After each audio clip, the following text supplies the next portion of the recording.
conflicts. Now go to conflicts, right? Conflicts between macroeconomic objectives. So we're going to start with inflation and unemployment. Here, there's trade-off between inflation and unemployment. A high inflation can be reduced through aggregate demand. Reducing aggregate demand can be either cutting consumer spending or government spending. This is likely to lead to recession or cyclical unemployment. Now, inflation and unemployment, they have inverse relationship. That is the trade-off. So they said there's a trade-off. So a high inflation, if there's a high inflation rate, the best way to solve that is to reduce aggregate demand. And when you are reducing aggregate demand, it means you are reducing demand within the economy. To reduce aggregate demand, it's either we cut spending of consumers or government spending. So either government spending reduces or consumer spending reduces. That is the only way to reduce high inflation rate. So as soon as consumption reduces or government spending reduces, demand pull inflation would reduce. And that is how to solve inflation rate. In the course of solving that, because consumption reduces and government spending reduces, firms will not be making as much as they used to make. And because they're not making as much as they used to make, recession will come into the economy and unemployment will come.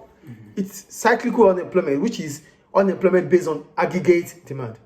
Because aggregate demand is falling. If aggregate demand falls, it will lead to cyclical unemployment and recession because firms will not be able to employ further. They are not making revenue. It is only when they make more revenue and demand is increasing that they will think about employing more workers. So it's cyclical. But now, demand is falling. Revenue is falling. They have to lay off workers because they are not making revenue. So there's always going to be a trade-off between inflation and unemployment. A high inflation will be solved by reducing aggregate demand. To reduce aggregate demand, we need to reduce consumption or government spending. On the other hand, if the rate of economic growth is too low, one way to increase it is, in the short run, is to increase aggregate demand. So when you increase aggregate demand, this will lower unemployment.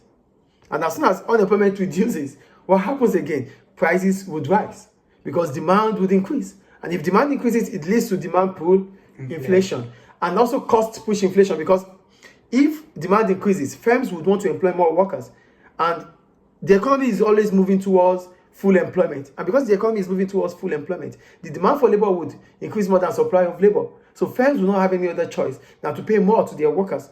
So that increases their cost of production. So that increases cost push. That brings about cost push inflation and demand pull inflation. So that's why we have the short-run Phillips curve here.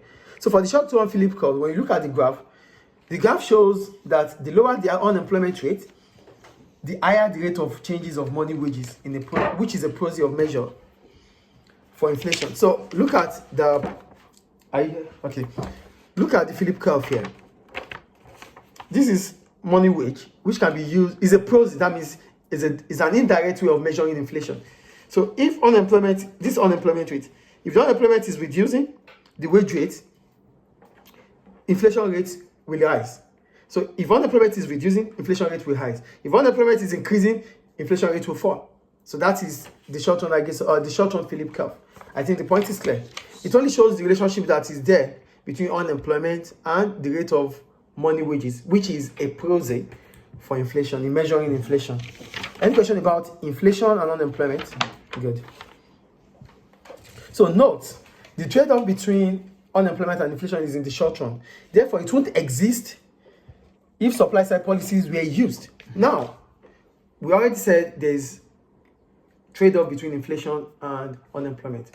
That is why we use the short-run Phillips curve to explain it. Inflation and unemployment are traded off in the short run. But when it comes to the long run, in the long run, there's government intervention, yes or no? Yes, which is supply-side policy.